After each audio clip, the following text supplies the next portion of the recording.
بالله العلي العظيم.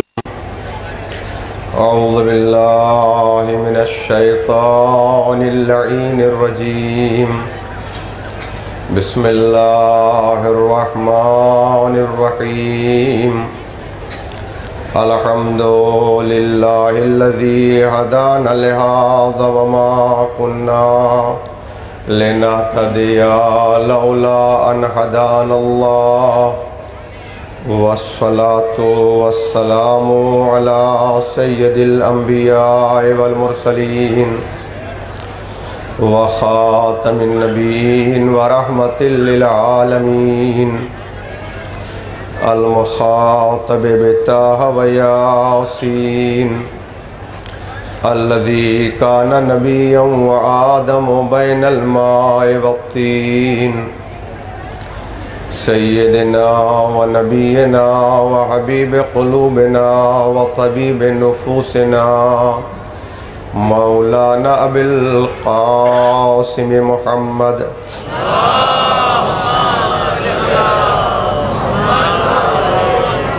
وآله الطيبين الطاهرين المعصومين المظلومين المنتجبين ولعنة الله على أعدائهم وغاصبي حقوقهم ومنكري فضائلهم أجمعين.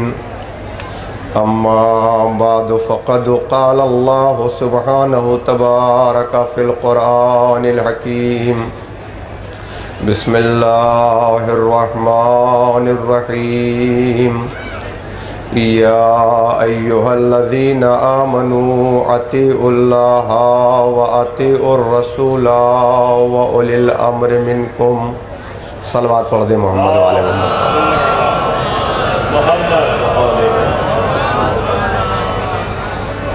قرآن مجید کی مشہور و معروف آیت، اسے میں نے آپ کے سامنے سرنامہ کلام بنایا ہے. معصومین نے روایات میں یہ بیان کیا ہے کہ تمہیں ائمہ معصومین میں سے 3 امام کا تذکرہ خصوصیت کے ساتھ کرنا چاہیے. یوں تو ہمارا ہر امام امام ہے، ہر امام ہمارا سید و مولا اور آقا ہے، اور ہمارے امام کا تذکرہ بھی کرتے ہیں، مگر خصوصیت کے ساتھ یہ بیان کیا گیا ہے کہ تم 3 امام تذکرہ اپنی مجلسوں میں ضرور کیا کرو. سب سے پہلے امام ہمارے پہلے امام، اور دوسرے امام یعنی ہمارے اور آپ کے تیسرے امام. بیان ہوا کہ تم اپنے پہلے امام کے فضائل کو بیان کیا کرو اور اپنے تیسرے امام کے مصائب کو بیان کیا کرو. اور خصوصیت کے ساتھ تیسرے امام کو بیان کیا گیا، اور وہ تیسرے امام کا جس کا ذکر کرنا چاہیے وہ ہمارے اور آپ کے زمانے کے امام حضرت امام مہدی عجل اللہ تعالی فرجہ الشریف.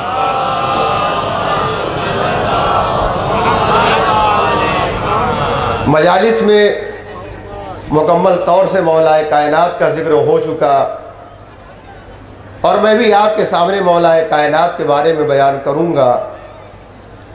مصاحب حسین بھی آپ کے سامنے آئیں گے، مگر سب سے پہلے زمانے کے امام کے سلسلے میں 1-2 بات آپ کے سامنے گزارش کرنی ہے تاکہ اس امام کا حق ادا ہو جائے جو پردہ غیب میں ہمارا اور آپ کا وارث ہے. پریشان وہ لوگ ہوتے ہیں جو اس دنیا میں لاوارث ہوں. ہمیں تو اللہ نے ایسا وارث دیا ہے کہ جہاں پکارتے ہیں وہ ہماری مدد کے لیے آ ہی جاتا ہے. صلوات پڑھ دیں محمد والے محمد پر.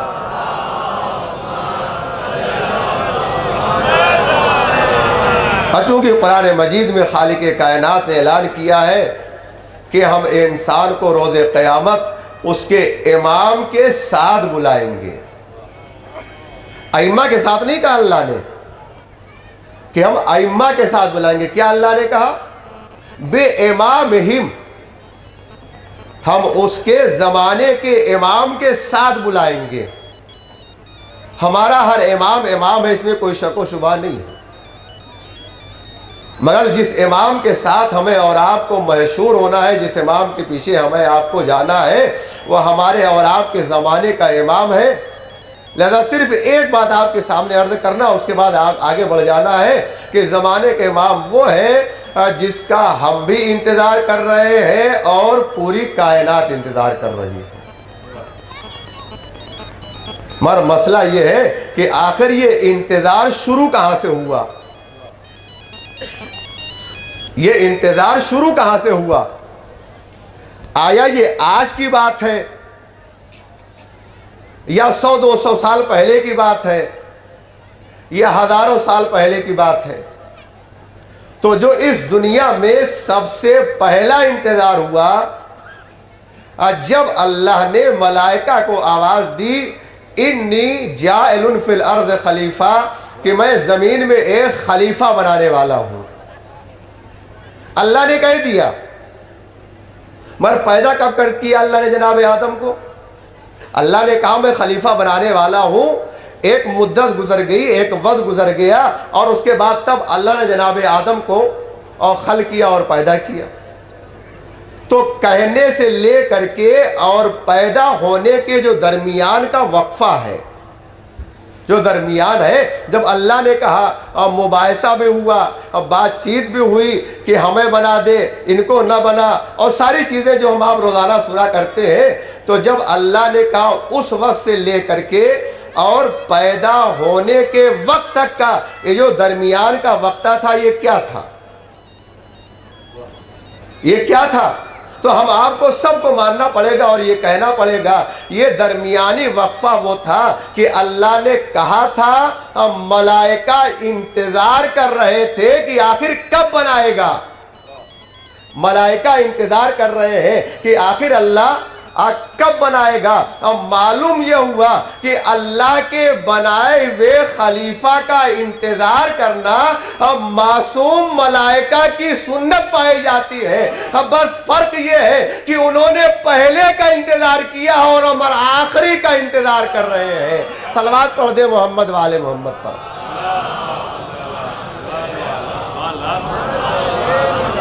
تب اندازہ اللہ نے آواز دیا کہ ہم انتظار کر رہے ہیں اور ملائکہ انتظار کر رہے ہیں. اب یہ بھی جملہ آپ کے سامنے گزارش کر دوں کہ ملائکہ سوائے عبادت کے اور کچھ کرتے نہیں ہیں.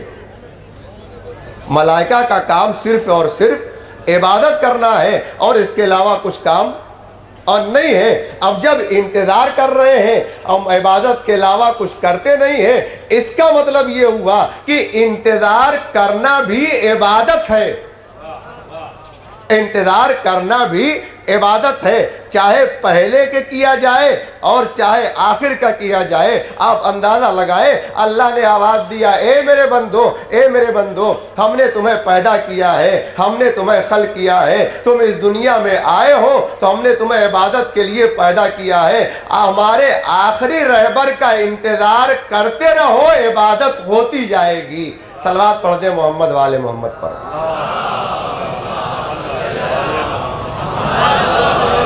اب وہ آخری امام جسے اللہ نے اپنا آخری نمائندہ بنا کر کے بھیجا ہے، اب وہ کیسا ہوگا، اس کی شان و شوکت کیا ہوگی، اس کی عظمت کیا ہوگی، اس کا اندازہ ہم آپ نہیں لگا سکتے. پیغمبر اسلام نے آواز دیا اگر انبیاء کے صفات دیکھنا ہو تو ہمارے بھائی علی ابن ابی طالب نے دیکھو. آپ کی ساری چیزیں آپ سنی ہوئی ہیں. صلوات پڑھ دے محمد والے محمد پر.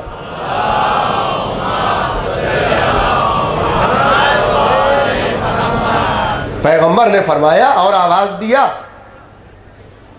کہ میرے بھائی علی میں انبیاء کے سارے صفات اب پائے جاتے ہیں. اور یہ بھی حقیقت ہے اور ہم آپ جانتے اور سنتے رہتے ہیں کہ عام طور سے اس دنیا میں اب باپ کے اور آباء و اجداد کے سارے صفات اچھائیاں اور برائیاں اولاد میں آتی ہیں. یہ ہم جانتے ہیں جسمانی اعتبار سے بھی اور روحانی اعتبار سے بھی جتنے صفات ہوتے ہیں، جتنے کمالات ہوتے ہیں، وہ سارے کے سارے کمالات آہستہ آہستہ نسلوں میں ہوتے ہیں. اب یہ آنے والا جو زمانے کا امام ہے، یہ صرف ایک کا وارث بن کر کے نہیں آ رہا ہے، بلکہ 13 معصومین کا وارث بن کر کے آئے گا. جب 13 معصومین کا وارث بن کر کے آئے گا تو جسمانی اعتبار سے وارث بن کر کے نہیں آئے گا، بلکہ ان معصومین کے کمالات کا وارث بن کر کے آئے گا، صفات کا وارث بن کر کے آئے گا. اس کا مطلب یہ ہے جب وہ پردہ غیب سے پردے کو اٹھا کر کے اس دنیا میں ہمارے اور آپ کے سامنے آئے گا تو تاریخ دیکھے گی اور دنیا دیکھے گی مولا کائنات کی شجاعت بھی ہے، مولا حسن کا صبر بھی ہے، مولا حسین کا صبر بھی ہے، مولا حسن کا صلح بھی ہے، سید الساجدین کا سجدہ بھی ہے، زین العابدین کی زینت عبادت بھی ہے، محمد باقر کا علم بھی پایا جاتا ہے، جعفر صادق کی صداقت بھی پائی جاتی ہے، موسی کاظمی کا قدم غیب بھی پایا جاتا ہے، علی رضا کی رضا بھی پائی جاتی ہے، محمد تقی کا تقوی بھی پایا جاتا ہے، علی نقی کی طہارت بھی پائی جاتی ہے، حسن عسکری کا جلال بھی پایا جاتا ہے.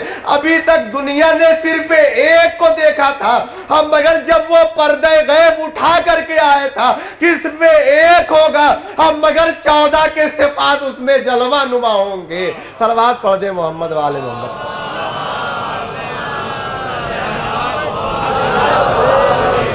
بس میں آپ کے ذہن کو یہیں تک لانا چاہ رہا تھا. اللہ نے آواز دیا، اے صاحبان ایمان، تم اللہ کی اطاعت کرو اور رسول کی اطاعت کرو اور ان کی اطاعت کرو اور جو تم میں سے صاحبان امر ہیں. بہت پرانی آیت ہے جو ہم برابر آپ سنا کرتے ہیں کہ اللہ نے اس آیت کریمہ میں 3 اطاعتوں کا حکم دیا ہے.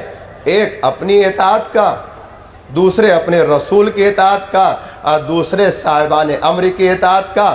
یہ وہ تینوں اطاعتیں ہیں جسے اللہ نے ہمیں اور آپ کو حکم دیا ہے کہ تمہیں ان کی اطاعت کرنی ہے. پر اللہ نے ہم دیکھتے ہیں کہ ایمان کے پہلے بھی ایک درجہ ہے جسے کہا جاتا ہے اسلام. پہلے انسان مومن بنتا ہے، اس کے بعد پہلے انسان مسلمان بنتا ہے اور اس کے بعد انسان مومن بنتا ہے. جب انسان مسلمان بن لیتا ہے تب اس کے بعد پھر کوئی انسان مومن بنتا ہے. لہذا ہم نے یہ دیکھا کہ آج کے زمانے میں دنیا میں صرف 2 ہی فرقے پائے جاتے ہیں. اسلام میں صرف 2 ہی گروہ پایا جاتا ہے اور کوئی تیسرا گروہ نہیں ہے. مگر کس لحاظ سے؟ اصول دین کے اعتبار سے. اسلام میں 2 فرقہ ہے اصول دین کے اعتبار سے.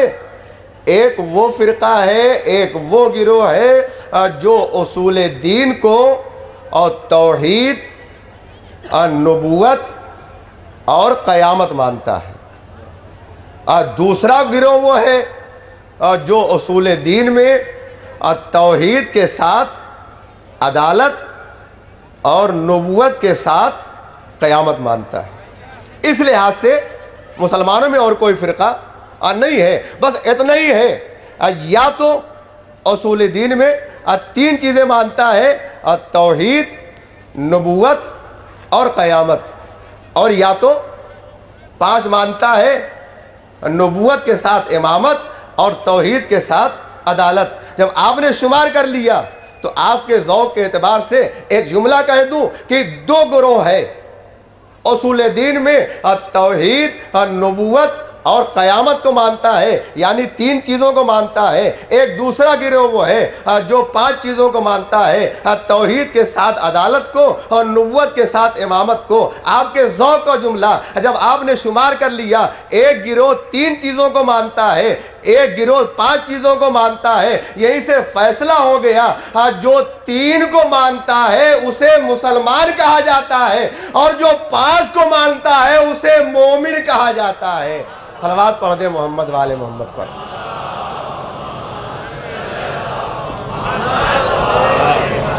جب مسلمانوں میں یہ 2 گروہ اور آپ کے سامنے آیا، مسلمان اور مومن، یہ آپ کے فرق سمجھ میں آ گیا، تو آپ کے سامنے بات اور گزارش کر دوں۔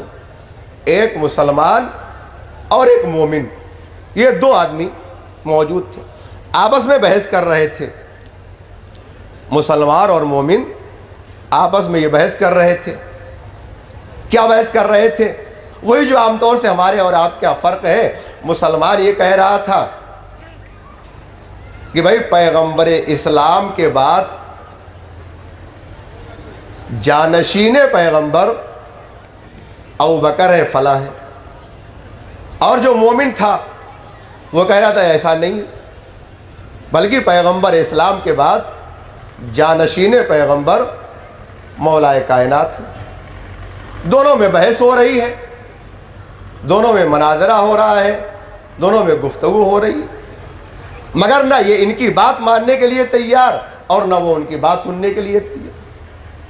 کوئی فیصلہ نہیں ہو پا رہا ہے کہ آخر بات کس کی صحیح ہے، کس کی بات کو مانا جائے اور کس کی بات کو نہ مانا جائے۔ بہت دیر تک بحث و مباحثے کے بعد ایک بار یہ طے ہوا کہ سب سے پہلے جو ہمارے پاس آ جائے وہی فیصلہ کرے کہ ہم دونوں میں سے کس کی بات بالکل صحیح ہے۔ پیغمبر اسلام کے بعد علی خلیفہ بلا فصل ہے یا پیغمبر اسلام کے بعد ابوبکر خلیفہ بلا فصل ہے؟ فیصلہ نہیں ہو پا رہا ہے۔ یہ طے ہو گیا کہ جو سب سے پہلے آئے گا اسی سے پوچھا جائے گا۔ کچھ دیر کے بعد ایک آدمی بہت کمزور سا آتا ہوا دکھائی پڑا، بہت ہی کمزور تھا، کوئی اس کی شخصیت نہیں تھی کہ مانا جائے کہ نہیں کوئی بہت اچھا آدمی ہے، کوئی ویسا آدمی ہے، ایسا ویسا نہیں تھا۔ بہرحال وہ آ گیا۔ جب وہ آیا تو لوگوں نے کہا بھائی ہمارے اندر یہ فیصلہ ہے، آپ فیصلہ کر دیجئے کہ آخر ہم دونوں میں سے اب بات کسی سچی ہے اور کون حقیقت پر ہے۔ کہا تمہارا مسئلہ کیا؟ کہا ہمارا مسئلہ یہ ہے کہ پیغمبر اسلام کے بعد جانشین پیغمبر علی ہے یا ابوبکر ہے۔ بس ایک بار اس نے ایک ہی جملہ کہا، بر توجہ والا جملہ ہے، آپ غور فرمائیں۔ اس نے کیا جواب دیا؟ کہا تمہیں یہ چاہیے کہ پیغمبر اسلام کے بعد کون جانشین ہے؟ اس نے آواز دیا آج سنو، اگر یہ معلوم کرنا ہے کہ پیغمبر اسلام کے بعد کون جانشین پیغمبر ہے، اس نے آواز دیا جب کل سورج نکلے گا تو اس سے پوچھ لینا کہ ڈوبنے کے بعد کس کے لیے پلٹا تھا۔ اگر علی کے لیے پلٹا تھا تو علی و خلیفتہ بلا فصل ہے، اگر ان کے لیے پلٹا تھا وہ و خلیفتہ بلا فصل ہے۔ صلوات پڑھ دے محمد والے محمد پر۔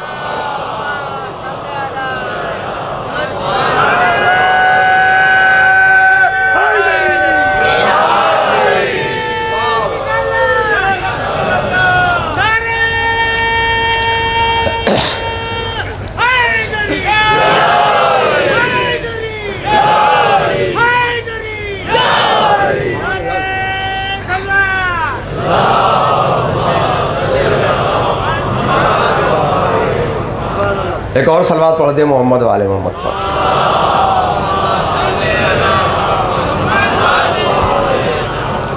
یہ ہے مسلمان اور مومن کا فرق۔ اللہ نے آواز دیا کہ دیکھو یہ مسلمان ہے اور یہ مومن ہے۔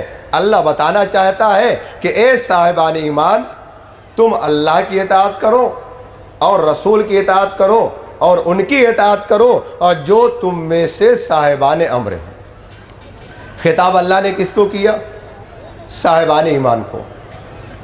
قرآن مجید میں اللہ نے جو خطاب کیا ہے یا تو پوری انسانیت کو خطاب کیا کہ اے لوگوں اور تمہیں یہ کام کرنا ہے، یا تو اللہ نے کچھ قوموں کا نام لیا اور آواز دیا کہ اے قوم بنی اسرائیل اللہ نے اس انداز سے یاد کیا. مگر پورے قرآن میں اللہ نے قرآن مجید میں یہ آواز نہیں دیا، یہ نہیں کہا کہ اے مسلمانوں تمہیں یہ کام کرنا ہے. جہاں بھی اللہ نے کہا ہے وہ یہی کہا کہ یا ایھا الذین آمنو، اے صاحبان ایمان، تمہیں نماز پڑھنا ہے، تمہیں روزہ رکھنا ہے، تمہیں حج کرنا ہے، تمہیں یہ کام کرنا ہے، تمہیں وہ کام کرنا ہے، تمہیں ایسا کرنا ہے، تمہیں ایسا کرنا ہے. جب اللہ نے قرآن مجید میں ہمیشہ صاحبان ایمان کو خطاب کیا ہے تو آخر یہ صاحبان ایمان ہے کون سے لوگ جسے اللہ اب بار بار خطاب کر رہا ہے؟ تو جب ہم نے قرآن مجید میں تلاش کرنا شروع کیا تو اللہ نے بالکل واضح الفاظ میں تو اعلان نہیں کیا کہ آخر صاحبان ایمان کون سے لوگ ہیں اور مومنین کون سے لوگ ہیں. ہم نے ہاتھوں کو جوڑ کے عرض کیا یا رسول اللہ آپ ہی بتائیں کہ آخر یہ صاحبان ایمان کون سے لوگ ہیں. یوں تو ہر مسلمان کہتا ہے کہ ہم صاحب ایمان ہیں، ہر دنیا میں رہنے والا کہتا ہے کہ ہمارے پاس ایمان پایا جاتا ہے، ہر کلمہ پڑھنے والا کہتا ہے کہ ہم صاحب ایمان ہیں. آخر معلوم کیسے ہو کہ آخر صاحب ایمان کون ہے، آخر مومن کون ہے؟ پیغمبر اسلام نے آواز دیا اگر تمہیں مومن کو پہچاننا ہے، تم مومن کو جاننا چاہتے ہو تو میری حدیث کو یاد رکھ لینا. علی پیغمبر اسلام نے آواز دیا اے علی تمہاری محبت ایمان ہے اور تمہاری دشمنی کفر ہے. جس کے دل میں علی کی محبت ہوگی وہی صاحب ایمان ہوگا. صلوات پڑھ دیں محمد والے محمد پر.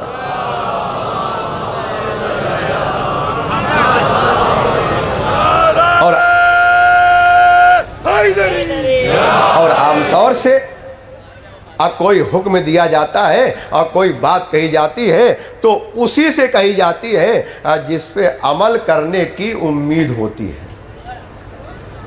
جس سے عمل کرنے کی امید نہ ہو کبھی اس سے اس طرح کی باتیں نہیں کی جاتی. جب اللہ نے صاحبان ایمان کو خطاب کیا اے صاحبان ایمان تم یہ کام کرو، یعنی اللہ کی اطاعت کرو اور رسول کی اطاعت کرو اور صاحبان امر کی اطاعت کرو، اس کا مطلب یہ ہے کہ اللہ کو معلوم ہے، اللہ جانتا ہے کہ اگر میری اطاعت کریں گے تو یہی صاحب ایمان کریں گے، اگر رسول کی اطاعت کریں گے تو یہی صاحبان ایمان کریں گے، اگر صاحب امر کی اطاعت کریں گے تو یہی صاحبان امر کی اطاعت کریں گے. لہذا ہمیں اپنی زندگی کو اطاعت خدا و رسول و صاحب امر میں اس انداز سے گزار دینا ہے کہ جب ہم روز قیامت اپنے پروردگار کی بارگاہ میں پہنچے تو اللہ بھی آواز دے اے میرے بندے، اے میرے بندے میں نے جیسا تمہیں حکم دیا تھا تم نے اس پر عمل کیا، تم نے میری بھی اطاعت کی ہے، تم نے میرے رسول کی بھی اطاعت کی ہے، تم نے صاحبان امر کی اطاعت کیا ہے. لہذا ہمیں اپنی زندگی کے ہر لمحے میں، ہر موقع پر سوتے جاگتے اٹھتے بیٹھتے ہر منزل پر اللہ کی اطاعت کرنا ہے. کس اللہ کی اطاعت کرنا ہے؟ اس اللہ کی اطاعت کرنا ہے جس نے ہمیں اور آپ کو خلق کیا ہے، جس نے ہمیں اور آپ کو پیدا کیا ہے، جو ہمیں رزق دیتا ہے، جس نے ہمیں اور آپ کو اپنی لاتعداد نعمتوں سے ایسا نوازا ہے کہ کوئی انسان اللہ کی نعمتوں کا کوئی بھی شکریہ ادا نہیں کر سکتا ہے. آپ اندازہ لگائیں کہ اس دنیا میں اللہ نے جب ہمیں اور آپ کو نعمتیں دی ہیں تو نعمتیں پانے کے بعد پھر انسان نعمتوں کا ناشکرا ہو جاتا ہے. جب انسان کو اللہ نعمتیں دیتا ہے تو انسان اللہ کی نعمتوں کی ناشکری کرتا ہے، اور جب ناشکری کرتا ہے تو اللہ ان نعمتوں کو سلب کر لیتا ہے، اللہ نعمتوں کو اور چھین لیتا ہے. لیکن اگر انسان اللہ کی نعمتوں کا شکریہ ادا کرتا رہے اور شکر کرتے رہے تو اللہ آواز دے گا اگر تم ہمارا شکریہ ادا کرو گے تو ہم تمہاری نعمتوں میں اضافہ کرتے رہیں گے، تمہاری نعمتوں کو ہم بڑھاتے رہیں گے، اس میں زیادتی کرتے رہیں گے. مگر یہ انسان ہے کہ ہمیشہ نعمتوں کی ناشکری ہی کرتا ہے. اللہ جتنا دیتا جاتا ہے ویسا اتنا انسان ناشکر ہوتا جاتا ہے. اللہ نے آواز دیا دیکھو نعمت پانا تو شکر ادا کرنا، اگر نعمت نہ ملے اور کوئی مصیبت آ جائے تو تم اس پر صبر کرنا اور صبر کرتے رہنا. اور یاد رہے نعمت کرنے کے بعد کبھی تمہارے ذہن و دماغ میں غرور نہ پیدا ہونے پائے۔ اور دوسری جانب اگر ہم کسی دوسرے کو کوئی نعمت دے رہے ہیں تو تمہارے دل میں کوئی دشمنی نہ پیدا ہونے پائے، کوئی بغض نہ پیدا ہونے پائے، اس لیے کہ ہمارا قانون یہ ہے، ہمارا اصول یہ ہے کہ تم جس چیز کو نیچا کرنا چاہتے ہو ہم اس چیز کو اونچا کرتے ہیں۔ ہمارا اصول یہ ہے، ہمارا قانون یہ ہے کہ تم جس چیز کو پست کرتے ہو ہم اسی چیز کو بلند کرتے ہیں۔ قانون اس لیے ہے کہ ہم آپ کے سامنے کی بات ہے، ہم آپ جانتے ہیں، ہمیں اور آپ کو معلوم ہے، جب کسان زمین میں بیج ڈالنا چاہتا ہے اور اس کے بعد زمین کو ٹھیک کرتا ہے، درست کرتا ہے، تو اس دانے کو زمین میں ڈالتا ہے۔ چند دن ہوتے ہیں وہ چھوٹا سا پودا اپنے سر کو زمین سے باہر نکال لیتا۔ آپ اندازہ لگائیں کہ جب تک یہ دانہ ہمارے ہاتھوں میں تھا، ہمارے پاس تھا، تب تک وہ صحیح تھا، اس میں کوئی کمی و زیادتی نہیں ہو رہی تھی۔ مگر جب ہم نے خدا پر اعتماد کر کے اس ایک دانے کو زمین کے اندر چھپا دیا، زمین کے اندر دبا دیا، تو اللہ نے اس ایک دانے کے عوض میں ہمیں 700 دانے دیے۔ اللہ نے آواز دیا کہ تم نے اس دانے کو زمین میں دبایا ہے۔ ہمارا قانون یہ ہے کہ تم جس چیز کو دباتے ہو ہم اسی چیز کو ابھار دیا کرتے ہیں۔ یہی وجہ ہے دنیا حسین کی عزاداری کو دبانا چاہتی ہے اور اللہ روز بروز اس میں اضافہ کرتا جاتا ہے۔ صلوات پڑھ دے محمد وآل محمد پر۔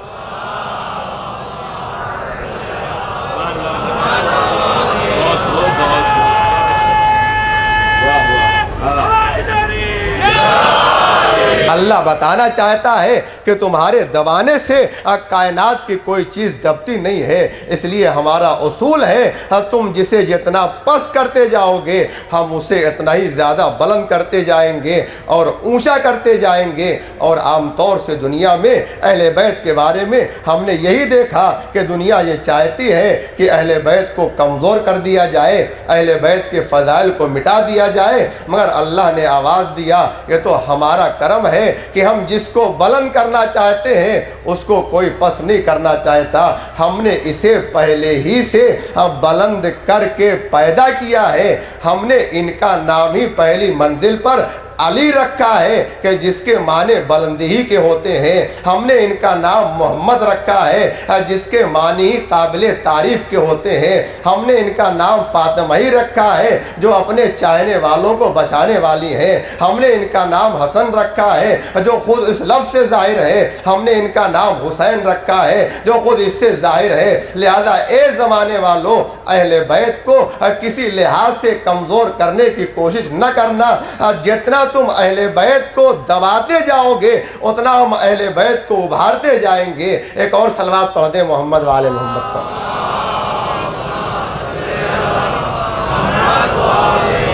اور آپ دیکھیں کہ زمانے نے اہل بیت کے خلاف کتنی سازشیں کی اور کتنی کوشش کی، مگر اہل بیت کا حق باقی ہو کر کے رہا۔ اہل بیت کا حق آج بھی دنیا میں انسانوں کی نگاہ میں واضح ہے۔ آپ کو تاریخ میں بہت سے واقعات مل جائیں گے۔ صرف ایک چھوٹی سی بات آپ کے سامنے عرض کرنا ہے۔ علامہ ہلی کے زمانے میں ایک بادشاہ تھا، اس کی ایک بیوی تھی جو بہت زیادہ اس کی محبوب تھی۔ اب چونکہ وہ مومن نہیں تھا، مسلمان تھا، اس کو غصہ آیا اپنی بہت محبوب بیوی پر۔ اس نے 3 مرتبہ کہہ دیا طلاق طلاق طلاق، پر چونکہ محبوب تھی اس نے کہہ تو دیا۔ اس نے تمام علماء کو اکٹھا کیا، تمام علماء کو جمع کیا، اب بھائی کوئی راستہ بتاؤ کہ پھر یہ میری بیوی بن جائے۔ بس سب نے کہا کہ بھائی صرف ایک ہی راستہ ہے ہمارے مذہب میں اور ہماری شریعت میں، ہمارے احکام میں صرف ایک ہی راستہ ہے، وہ یہ راستہ ہے کہ حلالہ کیا جائے اور اس کے علاوہ ہمارے پاس کوئی راستہ نہیں ہے۔ تمام علماء جمع ہو گئے، سب نے ایک ہی بات کہی۔ اس کا ایک وزیر تھا جو اہل بیت کا چاہنے والا تھا، اس نے یہ کہا کہ میں ایک عالم کو جانتا ہوں جو آپ کے مسئلے کو حل کر سکتا ہے۔ کہا کون سا ہے؟ کہا وہ یہاں تو نہیں ہے بلکہ وہ شہر حلہ میں رہتا ہے۔ بادشاہ نے خط لکھا اور خط لکھنے کے بعد بادشاہ نے اسے بلایا اور خط پہنچا۔ اب جب وہاں پر بادشاہ کا خط پہنچا تو اب یہ ہوا کہ کون جائے۔ آخر میں علامہ حلی وہاں سے نکلے اور ایران میں آئے اور اس کے بعد انہوں نے جائزہ لیا۔ جائزہ لینے کے بعد جب دربار میں داخل ہوئے، داخل ہونے کے بعد آپ نے گفتگو سنی، گفتگو ختم ہوگی، آپ کے پاس اس کا حل کیا ہے؟ پہلے انہوں نے کچھ جواب نہیں دیا، ساری باتیں پہلے انہیں معلوم ہو گئی۔ کہا میں اس کا جواب کل دوں گا۔ کہا ٹھیک ہے۔ دوسرا دن آیا، آج جب علامہ حلی دربار میں آئے تو انہوں نے اپنی جوتی اپنے بغل میں دبائی اور جوتی لیے ہوئے دربار میں داخل ہو گئے۔ اب جیسے ہی وہ وہاں کے علماء نے دیکھا، لوگوں نے دیکھا کہ آخر یہ کیا ہے، یہ جوتی کیوں لے کر کے آئے؟ بھائی جوتی سب نے وہاں اتار دیا اور آپ لے کر کے چلے آ رہے ہیں۔ آپ توجہ فرمائیں، انہوں نے کس انداز سے پہلے اپنے مذہب کی حقانیت کا اعلان کیا اور تب اس کے بعد مسئلہ بیان کیا۔ کیا کیا انہوں نے؟ جوتی اپنے باغل میں دبائی اور اس کے بعد داخل ہو گئے۔ کبھی جوتی آپ نے وہاں کیوں رکھی؟ انہوں نے آواز دیا، بات یہ ہے کہ میں نے کتاب میں یہ پڑھا ہے کہ پیغمبر اسلام کسی کے یہاں مہمان گئے ہوئے تھے، رسول اللہ کسی کے یہاں مہمان گئے ہوئے تھے، انہوں نے جوتی اتار دیا اور وہاں پر امام مالک کا ایک چاہنے والا تھا، وہ ان کی جوتی لے کر کے چلا گیا۔ امام مالک کا ایک چاہنے والا تھا، وہ ان کی جوتی لے کر کے چلا گیا۔ جتنے امام مالک کے علماء تھے سب ناراض ہو گئے، ناخوش ہو گئے، یہ کیسا عالم ہے، یہ کیا کہہ رہے ہیں؟ بھئی اس وقت تو امام مالک پیدا ہی نہیں ہوئے تھے، تو آخر ان کا چاہنے والا کیا ہوگا؟ آپ نے کہلا لیا۔ کہا شاید میں بھول رہا ہوں، شاید مجھ سے غلطی ہو گئی، وہ امام مالک کا چاہنے والا نہیں تھا، وہ امام شافعی کا چاہنے والا تھا جو لے کر کے اور چلا گیا۔ امام شافعی جانے والے بگڑ گئے۔ بھئی آپ کو اتنا بھی نہیں معلوم کہ اس وقت تو امام شافعی پیدا ہی نہیں ہوئے تھے؟ جب امام شافعی پیدا نہیں ہوئے تھے تو ان کا چاہنے والا کہاں ہو سکتا ہے؟ کہا شاید مجھ سے غلطی ہو گئی، مجھے خطا ہو گئی، شاید امام ابو حنیفہ کا ماننے والا تھا، اور وہ لے کے اٹھ چلا گیا۔ ان کے امام بگڑ گئے کہ بھئی کیسی بات آپ کر رہے ہیں، اس وقت تو ان کا بھی وجود نہیں تھا، وہ امام بھی موجود نہیں تھے، آخر ان کا ماننے والا کیسے ہو سکتا ہے؟ علامہ حلی نے چار کے چاروں امام کا نام لیا اور سب نے یہ آواز دیا اور سب نے یہ کہا کہ جن کی آپ باتیں کر رہے ہیں اس وقت تو وہاں پر موجود ہی نہیں تھے، لہذا ان کے چاہنے والے ہو کیسے سکتے ہیں؟ جملہ سنو، ایک بار علامہ حلی نے آواز دیا، اے بادشاہ سلامت، اے بادشاہ سلامت، میں تو یہی بتانا چاہ رہا تھا جتنے ان کے امام ہیں وہ پیغمبر کے بعد کی پیداوار ہے، ہم نے جسے امام مانا ہے وہ خانہ کعبہ میں پیدا ہوا تھا، دست رسالت پر قرآن کی تلاوت کر رہا تھا، ان کا مذہب بعد کا مذہب ہے، ہمارا مذہب پہلے کا مذہب ہے۔ صلوات پڑھ دے محمد والے محمد پر۔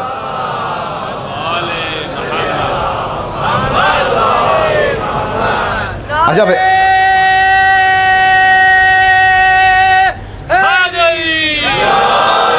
جب علامہ حلی نے یہ کہلا دیا، یہ وہ سارے مذاہب ہیں جو بعد میں پیدا ہوئے ہیں، یہ وہ سارے امام ہیں جو پیغمبر کے بعد کے پیدا ہوئے ہیں، مگر ہم نے جسے امام مانا ہے وہ پیغمبر اسلام کے زمانے میں ہے۔ اب اس کے بعد آپ نے علامہ حلی نے سوال کیا اور پوچھا، بادشاہ سلامت یہ بتائیے جب آپ نے طلاق کہا تھا تو وہاں پر کون کون تھا؟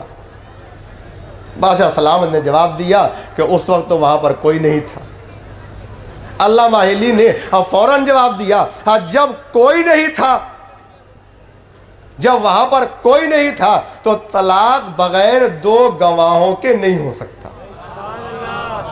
طلاق بغیر 2 گواہوں کے نہیں ہو سکتا، لہذا آپ کا طلاق نہیں ہوا۔ ایک بار بادشاہ نے فوراً مذہب شیعت کو قبول کیا اور ایک بار آواز دیا کہ آج میں مذہب شیعہ کا اعلان کرتا ہوں، اس کے بعد کی نماز جمعہ آپ پڑھائیں گے۔ علامہ ہلی نے آواز دیا زمانے والوں پہچان لو، زمانے والوں جان لو، جتنے ادیان ہیں وہ سب کے بعد کی پیداوار ہیں۔ ہم نے جس دین کو مانا ہے وہ کل بھی دین تھا اور آج بھی دین ہے۔ صلوات پڑھ دیں محمد وآل محمد پر۔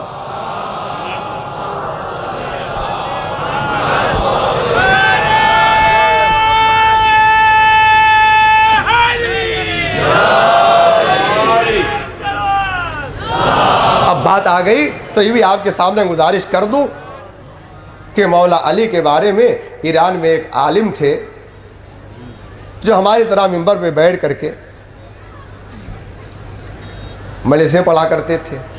ایک دن منبر پہ بیٹھ کر کے آپ نے پیغمبر اسلام کے فضائل کو شروع کیا کہ پیغمبر اسلام وہ تھے جب پہاڑ سے گزرتے تھے تو پہاڑ آپ کو سلام کیا کرتے تھے۔ بیان کیا اگر آپ نے اپنے لعاب دہن کو اندھے کنویں میں ڈال دیا تو اس کا پانی شیریں ہو گیا۔ سارے فضائل انہوں نے پیغمبر اسلام کے بیان کیے اور آواز دیا کہ پیغمبر اسلام یہ تھے، پیغمبر اسلام یہ تھے، پیغمبر اسلام یہ تھے۔ بیان کرتے کرتے آخر میں اس عالم نے آواز دیا پیغمبر اسلام وہ ہیں جن کے پاس جبرائیل 12,000 مرتبہ آئے۔ جبرائیل پیغمبر کے پاس 12,000 مرتبہ آئے، کبھی قرآن کی آیت لے کر کے آئے، کبھی کوئی سورہ لے کر کے آئے، کبھی کوئی پیغام لے کر کے آئے، کبھی نماز کا حکم لے کر کے آئے، کبھی روزے کا حکم لے کر کے آئے، سارے کے سارے احکام لیتے رہے۔ جب شمار کیا گیا تو جبرائیل پیغمبر اسلام کے پاس 12,000 مرتبہ آئے۔ اہل بیت کے چاہنے والوں کا مجمع ہے، مولا کائنات کے چاہنے والوں کا مجمع ہے۔ ایک مولا کائنات کا چاہنے والا مجمع میں بیٹھا ہوا تھا، مجمع میں بیٹھا ہوا تھا، وہ سن رہا تھا کہ جبریل پیغمبر اسلام کے پاس 12,000 مرتبہ آئے، 12,000 مرتبہ آئے۔ بس ایک بار وہ کھڑا ہو گیا، کھڑے ہو کر کے آواز دیا کہ آپ اتنی دیر سے کہہ رہے ہیں کہ پیغمبر کے پاس جبرائیل 12,000 مرتبہ آئے، یہ تو بتا دیجئے کہ علی کے پاس کتنی مرتبہ آئے، یہ تو بتا دیجئے کہ آخر علی کے پاس کتنی مرتبہ آئے تھے۔ ایک بار عالم نے سوچا، عالم نے سوچنے کے بعد آواز دیا میں شمار نہیں بتاؤں گا، شمار کرنا تمہارا کام ہے، صرف اتنا سن لو کہ پیغمبر اسلام نے آواز دیا انا مدینۃ العلم وعلی بابها، میں شہر علم ہوں، علی دروازہ ہے۔ جو شہر میں داخل ہوتا ہے، جو شہر میں جاتا ہے، دروازے سے ہو کر کے داخل ہوتا ہے اور دروازے سے نکلتا ہے۔ اب پیغمبر کے پاس 12,000 مرتبہ گئے تھے، علی کے پاس 24,000 مرتبہ گئے تھے۔ صلوات پڑھ دیں محمد وآل محمد پر۔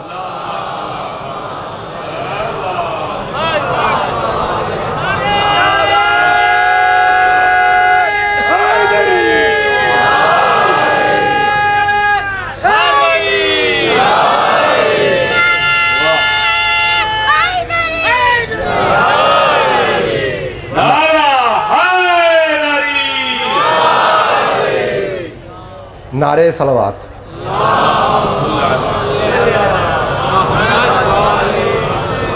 وقت تقریباً ختم ہو چکا ہے، جناب جو ہے میرے پاس ٹائم ہے، مگر اللہ نے آواز دیا کہ اے صاحبان ایمان تم اللہ کی اطاعت کرو اور رسول کی اطاعت کرو اور ان کی اطاعت کرو جو تم میں سے صاحبان امر ہیں۔ عام طور سے مفسرین میں صاحبان امر کے بارے میں اختلاف ہے کہ آخر یہ صاحبان امر ہیں کون سے لوگ۔ کسی عالم نے اپنی کتاب میں اس ضمن میں ایک بہت اچھا جملہ لکھا اور وہ کہتے یہ ہیں، اور قرآن کی جس آیت کے بارے میں اختلاف پیدا ہو تو سمجھ لو اس میں کوئی اہل بیت کی فضیلت پوشیدہ ہے۔ سبحان اللہ، سبحان اللہ۔ یہ آیت اہل بیت کے بارے میں نازل ہوئی ہے، ورنہ عالم اسلام اس کے بارے میں کوئی اختلاف نہ کرتا۔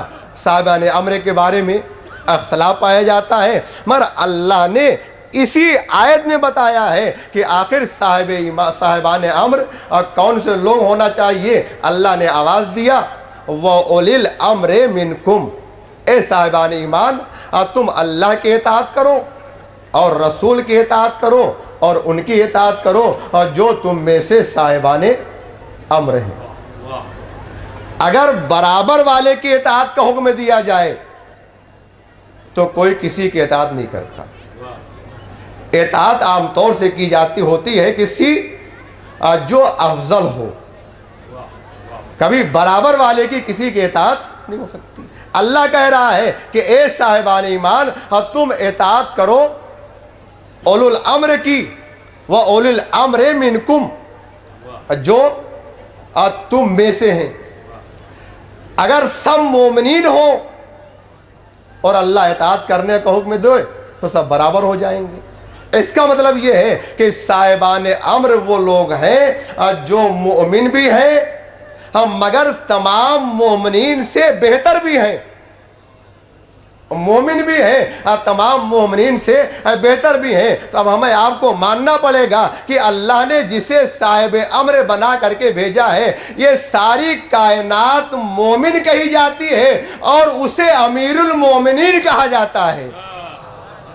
ساری دنیا مومن ہوتی ہے، اسے امیر المومنین کہا جاتا ہے، مگر کیسے معلوم ہو کہ آخر صاحب امر کون سے لوگ ہیں؟ اس میں دو لفظ اللہ نے استعمال کیا ہے، ہم کہتے ہیں صاحب امر، ایک صاحب اور ایک لفظ امر۔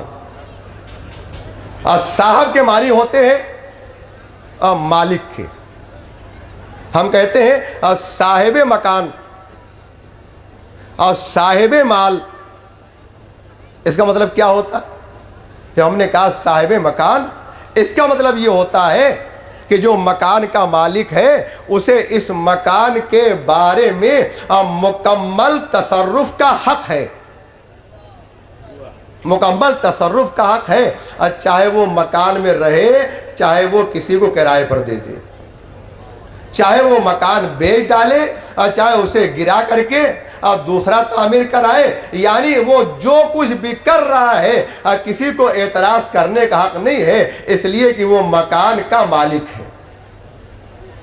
اب ہم نے کہا صاحب امر تو ہمیں معلوم ہو گیا کہ صاحب وہ ہوتا ہے کہ جو مکمل کسی چیز پر تصرف کا حق رکھتا ہے۔ اب ہمیں تلاش کرنا ہے کہ امر کسے کہتے ہیں، امر کس چیز کا نام ہے۔ جب ہم نے قرآن میں تلاش کرنا شروع کیا ہم نے پوچھا میرے معبود آخر یہ امر کیا ہے، تو خالق کائنات نے قرآن مجید میں بالکل واضح الفاظ میں اعلان کیا کہ اے میرے پیغمبر جب یہ لوگ آپ سے امر کے بارے میں سوال کرتے ہیں کہ آخر یہ روح کیا ہے اور روح کے بارے میں پوچھتے ہیں قُلِ الرُّوحُ مِنْ أَمْرِ رَبِّي، تو آپ یہ کہہ دیجئے کہ روح ایک امر پروردگار میں سے ہے۔ روح ہے امر پروردگار۔ اب جس کے اختیار میں روح ہوگی وہی صاحب امر ہوگا، جس کی قدرت میں روح ہوگی ہم اسے صاحب امر کہیں گے۔ اب ہمیں دیکھنا ہے کہ اس کائنات میں کون سے لوگ ہیں، اس دنیا میں کون سے لوگ ہیں جن کی مٹھی میں جن کے اختیار میں اللہ نے موت و حیات کو عنایت کیا ہے۔ آپ کا واقعہ سنا ہوا ہے، اب جلدی سے مجھے آپ کے سامنے گزارش کر کے اور آگے بڑھ جانا ہے کہ جب وہ لوگ آئے پیغمبر اسلام کے پاس، مولا کائنات کے پاس، اور جنازے میں اور بچے کو لٹا کر کے نماز پڑھانے کے لیے،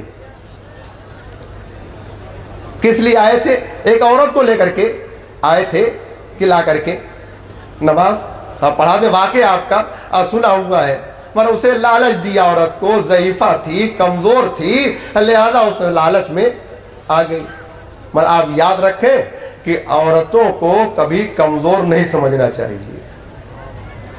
عورتیں کمزور نہیں ہوتی، یہ صرف ہماری اور آپ کی بھول ہے جو عورت کو کمزور سمجھتے ہیں۔ اگر عورت کمزور ہوتی تو آج کی دنیا میں سارے مردوں پر غالب نہ ہوتی،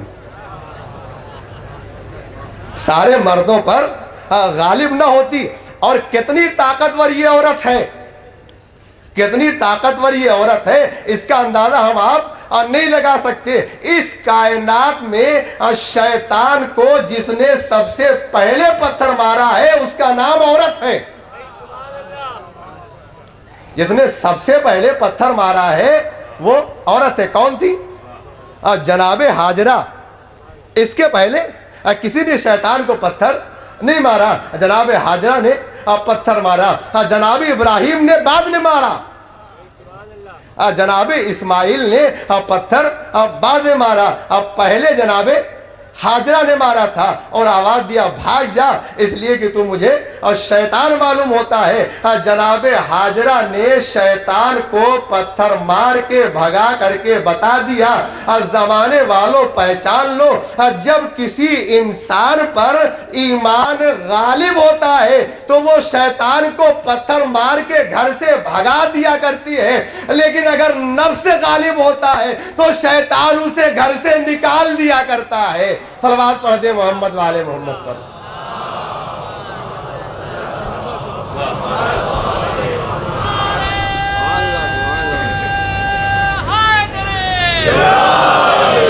اب بات آ گئی تو یہ بھی ایک تھوڑا سا سن لیجئے کہ عورت کتنی طاقتور ہوتی ہے۔ میرے جیسے ایک عالم تھے جو ممبر میں بیٹھے ہوئے تقریر کر رہے تھے، تقریر کرتے کہ انہوں نے ایک مرتبہ اعلان کیا، ہم مجمع میں جتنے لوگ ہیں جو اپنی بیوی سے خوش ہیں وہ کھڑے ہو جائیں، جو اپنی بیوی سے خوش ہیں وہ کھڑے ہو جائیں۔ سارا مجمع کھڑا ہو گیا، سارا مجمع کھڑا ہو گیا۔ بڑا تعجب ہوا ان کو کہ سارا مجمع کیوں کھڑا ہو گیا۔ ہے بوجھا میں نے اعلان کیا ہے کہ جو خوش ہو وہ کھڑا ہو جائے۔ سب کھڑے ہو گئے۔ کیا سب لوگ خوش ہیں؟ کہا سب لوگ خوش ہیں۔ ایک آدمی بیٹھا ہوا تھا، ایک آدمی بیٹھا ہوا تھا۔ بھائی تم کیوں کھڑے ہوئے؟ کیا تم ناراض ہو؟ بھائی اگر میں ناراض نہ ہوتا تو میں کھڑا نہ ہوتا، اور میں کیوں نہیں ہوا؟ وجہ یہ ہے کہ بیوی نے مار کے میرے پیر کو توڑ دیا کہ میں کھڑا ہی نہیں ہو سکتا۔ اب اندازہ لگائے یہ ہے عورت، مگر عورت کو کمزور نہیں سمجھنا چاہیے۔ اگر ایک عورت اپنے گھر میں صحیح طریقے سے رہ جائے تو اسے جنت نظیر بنا دیتی ہے، اور اگر عورت بگڑ جائے تو پورا گھر جہنم بن جاتا ہے۔ عورت تھی، لوگوں نے اسے چڑھایا اور کچھ لالچ دیا اور وہ لالچ میں آ گئی اور اس کے بچے کو لٹا دیا۔ مولا کائنات کے پاس پہنچے کہ بھئی آپ تو یہ کہتے ہیں کہ میں علم غیب رکھتا ہوں، آپ اس کی نماز پڑھا دیجئے۔ امام آگے بڑھے اور آگے بڑھنے کے بعد سوال کیا کیا میں اس کی نماز پڑھا دوں؟ کہا پڑھا دیجئے۔ کیا میں اس کی نماز پڑھا دوں؟ ہاں پڑھا دیجئے۔ کیا میں اس کی نماز پڑھا دوں؟ ہاں پڑھا دیجئے۔ امام نے 3 بار پوچھا اور جواب ملا، امام نے نماز پڑھا دیا۔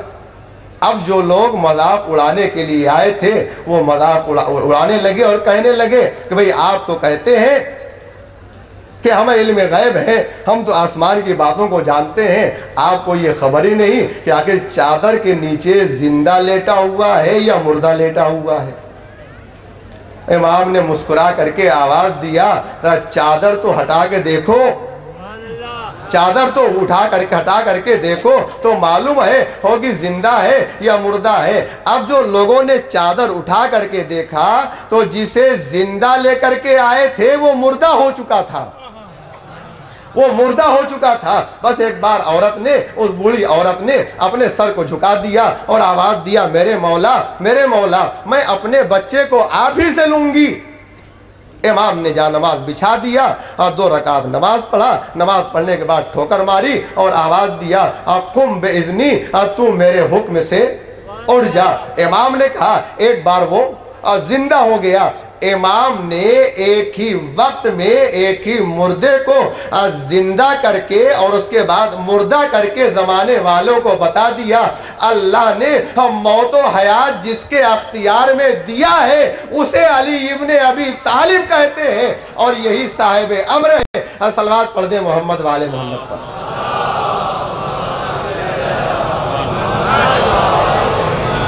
امام نے زندہ کر دیا.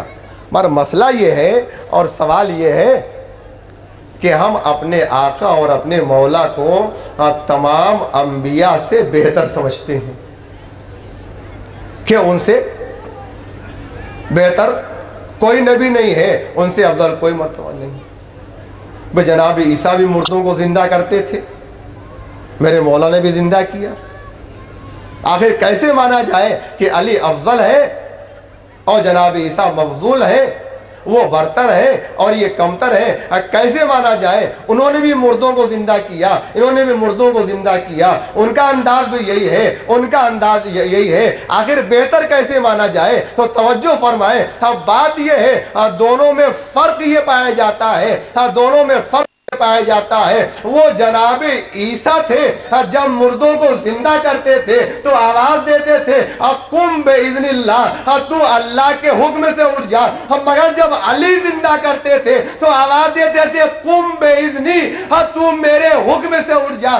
شب ہجرت سو کر کے نفس کو پیش کر کے اللہ کی مرضی خرید چکے تھے. اب جو ان کی مرضی ہوگی وہ اللہ کی مرضی ہوگی. صلوات پڑھ دیں محمد والے محمد پر.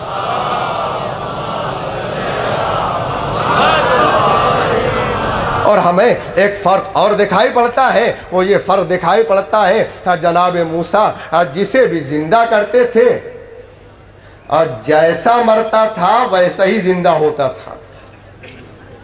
اگر کافر مرا ہے تو کافر زندہ ہوتا تھا، اگر مشرک مرا ہے تو مشرک زندہ ہوتا تھا، بے دین مرا ہے تو بے دین زندہ ہوتا تھا. یہ جناب عیسیٰ کی شان تھی، جیسا مرا ہے زندہ ویسے ہی ہوتا تھا. مگر میرے مولا کی شان یہ ہے مرا جیسا بھی ہو مگر جب زندہ ہوتا ہے تو وہ کلمہ پڑھتا ہوا زندہ ہوتا ہے، مومن ہو کر کے زندہ ہوتا ہے. صلوات پڑھ دیں محمد والے محمد پر.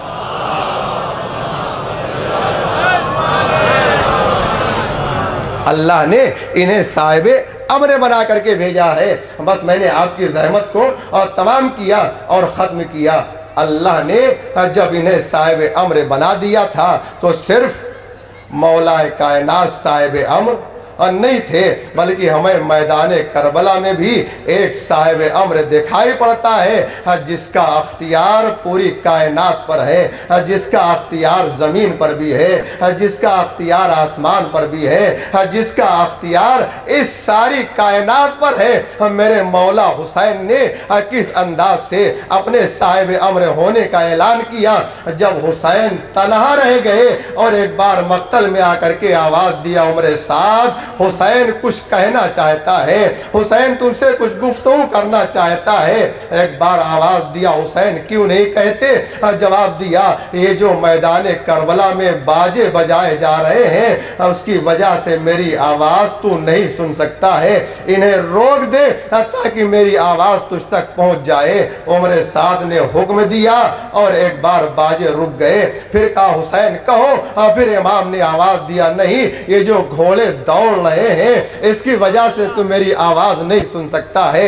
پھر ایک بار اس نے حکم دیا، دوڑتے ہوئے گھوڑے روک دیے گئے. پھر امام نے آواز دیا اب بھی نہیں سن سکتا ہے، یہ جو گھوڑے ہنا رہے ہیں، یہ جو گھوڑے بول رہے ہیں تو انہیں روک دے تاکہ میں اپنی آواز تجھ تک پہنچا سکوں. ایک بار کو آواز دیا حسین وہ میرے اختیار میں تھا، میں نے کر دیا، مگر گھوڑوں کو خاموش کرنا یہ میرے اختیار میں نہیں ہے۔ بس ایک بار صاحب امر نے اپنے موجز نما ہاتھ کو میدان کربلا میں بلند کیا، جو گھوڑا جہاں پر تھا وہیں پر ساکت کھڑا ہو گیا۔ بس ایک بار حسین نے آواز دی، اے عمر سعد، اے عمر سعد، ذرا خیمے کی طرف کان لگا کر کے سن۔ اب ایک بار جب عمر سعد نے کان لگا کر کے سنا تو آواز آ رہی تھی، الاتاش الاتاش الاتاش۔ ارے اے چچا عباس آپ چلے گئے، سکینہ پیاسی رہ گئی۔ ارے اے میرے بھیا عباس میں پیاسی رہ گئی، اے میرے بھیا علی اکبر میں پیاسی رہ گئی۔ عمر سعد نے سنا، عمر سعد نے سنا کہ خیموں سے ہائے پیاس الاتش کی آواز بلند ہو رہی ہے۔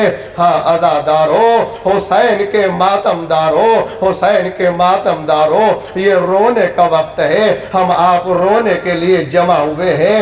ہمارے آپ کے 8ویں امام نے اپنے صحابی سے یہ کہا تھا اور آواز دیا تھا، اے شبیب جب کبھی تمہارا رونے کا دل چاہے تو کسی اور پر نہ رونا، ہمارے جد حسین مظلوم پر رونا۔ کیوں میرے آقا، کیوں میرے آقا؟ جواب دیا، بات یہ ہے میرے جد حسین کو میدان کربلا میں ایسے ذبح کیا گیا جیسے کسی حیوان کو ذبح کیا جاتا ہے۔ تم نے دیکھا ہوگا جب کوئی قصاب حیوان کو ذبح کرتا ہے لوگ ادھر سے گزر جاتے ہیں اور منہ پھیر کے چلے جاتے ہیں، کوئی نہیں پوچھتا ہے کیا تم نے اسے پانی پلا لیا، کیا تم نے اسے کھانا کھلا لیا، کیا تم نے اس کو سیراب کر لیا، کوئی نہیں پوچھتا ہے، ہم منہ پھیر کر کے چلے جاتے ہیں۔ ہم میدان کربلا میں فاطمہ کا لال ایسے ہی تھا، شمر ذبح کر رہا تھا، کسی نے نہ پوچھا ارے یہ 3 دن کا بھوکا ہے، 3 دن کا پیاسا ہے، یہ فاطمہ کا لاڈلا ہے، رسول کا نواسا ہے۔ شمر کا خنجر چلتا رہا، زینب تڑپتی رہی۔ اجرکم اللہ، جزاکم اللہ خیر الجزا۔ اور خالق کائنات کسی غم نہ لائے سوائے غم امام مظلوم کے۔ میدان کربلا میں میرے آقا حسین نے 3 مرتبہ حل من ناصر ینصرنا کی آواز بلند کی۔ پہلا وہ موقع امام نے آواز دی، حل من ناصر ینصرنا، حل من مغیث یغیثنا۔ جیسے امام نے یہ آواز بلند کی، آپ کی نگاہ نے یہ دیکھا در خیمہ پر میرا لال سید سجاد کھڑا ہوا ہے، مقتل کی طرف آنا چاہتا ہے۔ آپ نے وہی سے آواز دی، بہن ام کلثوم میرے لال کو مقتل میں نہ آنے دینا ورنہ نسل امامت ختم ہو جائے گی۔ دوسرا موقع وہ ہے، دوسرا موقع وہ ہے جب آپ نے بلند کیا، پھر خیمے سے رونے کی آواز آئی، در خیمہ پر پہنچے تو آواز دی، اے میری بہن رونے کا سبب کیا ہے؟ جواب ملا، بھیا آپ کی آواز استغاثہ کو سن کر کے علی اصغر نے اپنے کو جھولے سے گرا دیا ہے، حسین مقتل میں لے کر کے گئے۔ اور تیسرا موقع وہ ہے جب حسین نے حل من ناصر ینصرنا کی آواز بلند کی، کبھی ملائکہ آئے، کبھی ارواح انبیاء آئیں اور آ کر کے کہتی، حسین ہم تمہاری مدد کے لیے تیار ہیں۔ حسین 3 دن کے بھوکے اور پیاسے تھے۔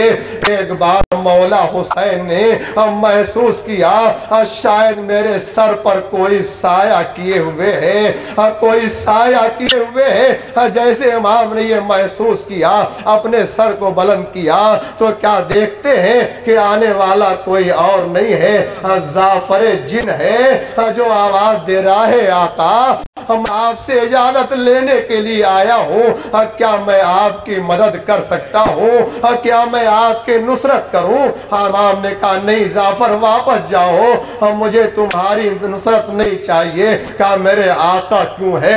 ایک بار آقا حسین نے زعفر جن کا ہاتھ تھاما، کبھی علی اکبر کے لاشے پر گئے، کبھی عباس کے لاشے پر گئے، کبھی اون و محمد کے لاشے پر پہنچے۔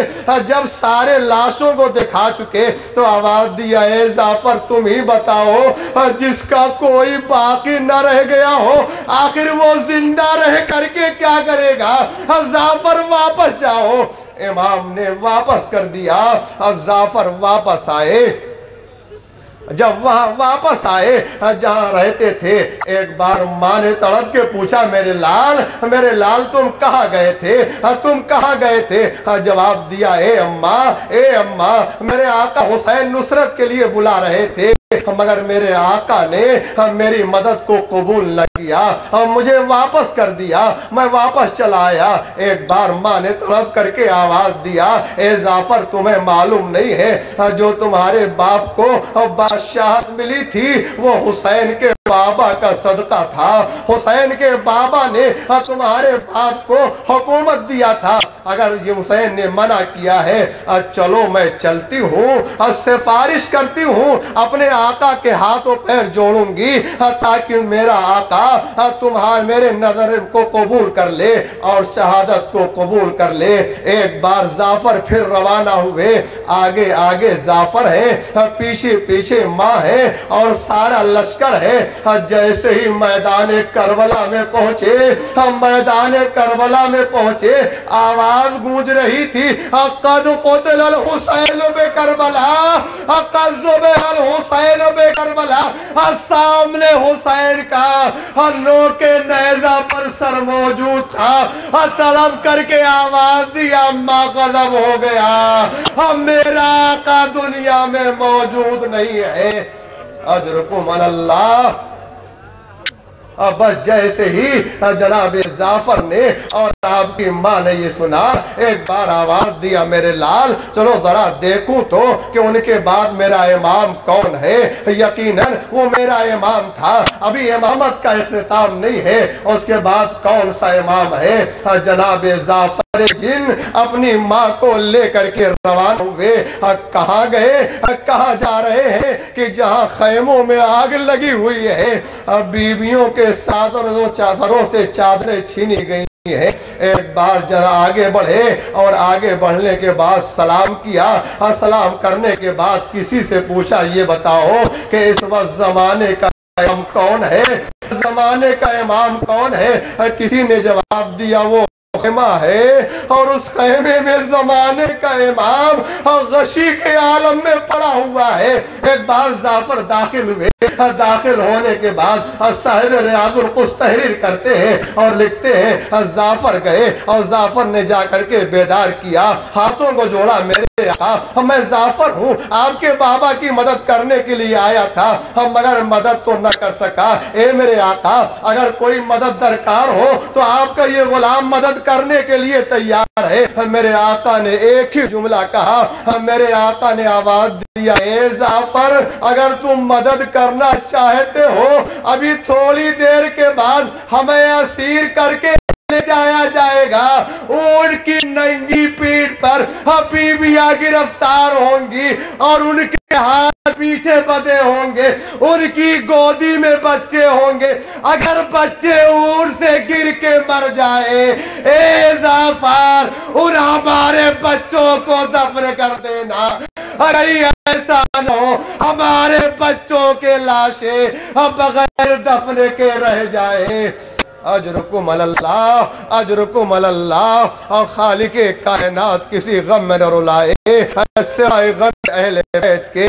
ہاں حسین کے عزاداروں، یہ حسین کا لٹا ہوا قافلہ محرم کی 11ویں تاریخ کو روانہ ہوا اور وہاں سے اسیر ہو کر کے بازاروں میں درباروں میں ہوتا ہوا اور قید خانے شام میں پہنچا۔ جب قید خانے شام میں پہنچا ایک دن فرسول کے ایک دن حسین کی بیٹی سکینہ نے اپنے بابا کو خواب میں دیکھا اور خواب میں دیکھ کر کے سکینہ رو رہی ہے، گریہ کر رہی ہے، ماتم کر رہی ہے۔ تاریخ نے بیان کیا، تاریخ یہ کہتی ہے جب سکینہ رو رہی تھی تو وہاں حسین کے کانوں میں رونے کی آواز آ رہی تھی۔ یزید کے محل تک رونے کی آواز آ رہی تھی۔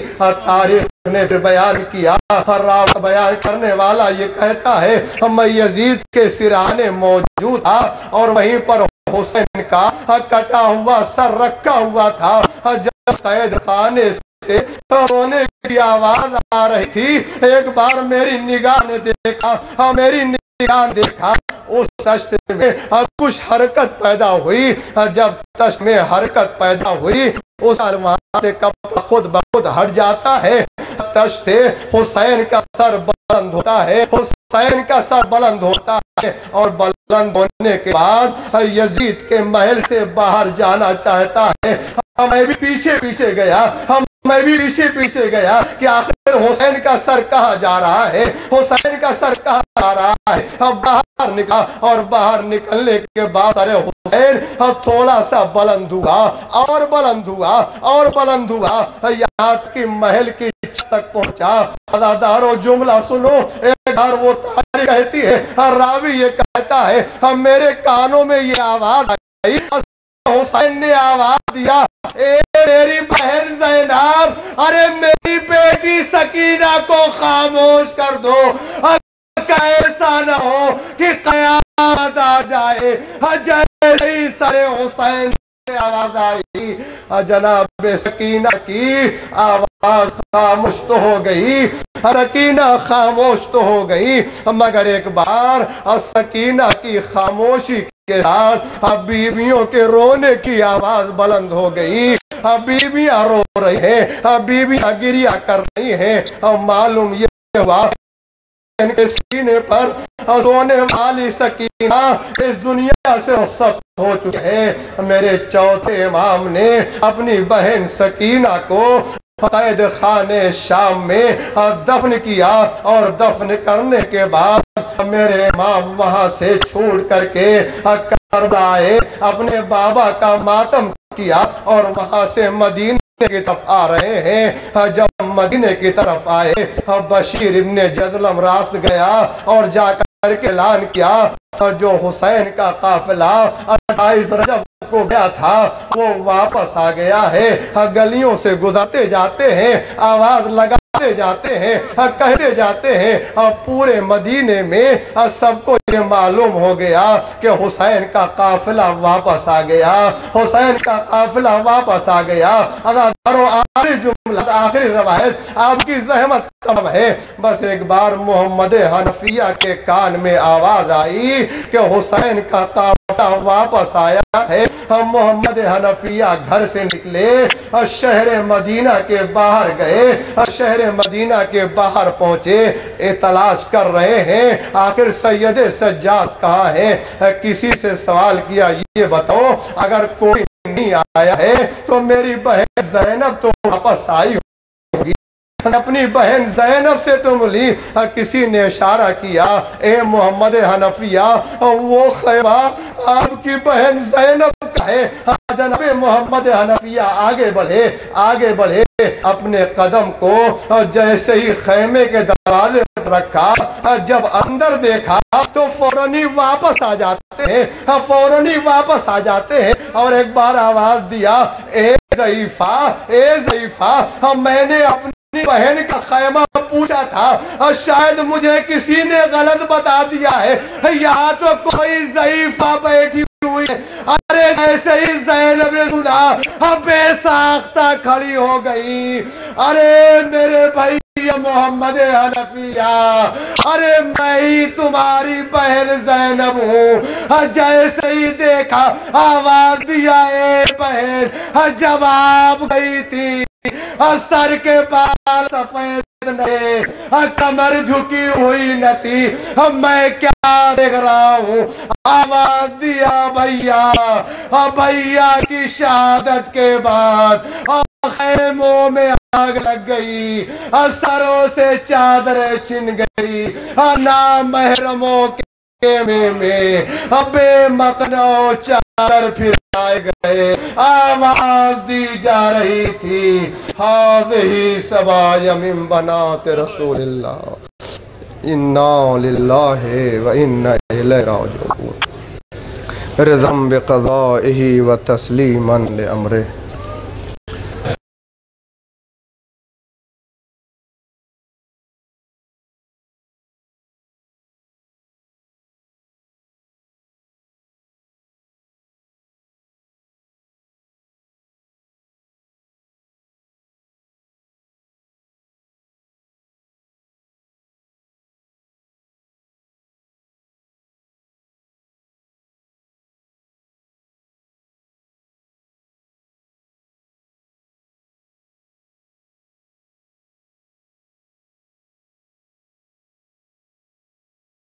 ہمیں اہل بیت کے سچے راستے پر چلنے کی توفیق عطا فرما، ہماری نسل میں اہل بیت کی محبت کو جاگزی اور قائم فرما، پروردگار عزاداری میں ترقی عنایت فرما، کہ تمام رکاوٹوں کو دور فرما، اپنی آخری حجت امام زمانہ کے ظہور میں تعجیل فرما، ہمیں ان کے آوان و انصار میں شمار فرما، ہماری تمام دعاؤں کو اپنی بارگاہ میں درجہ قبولیت عطا فرما۔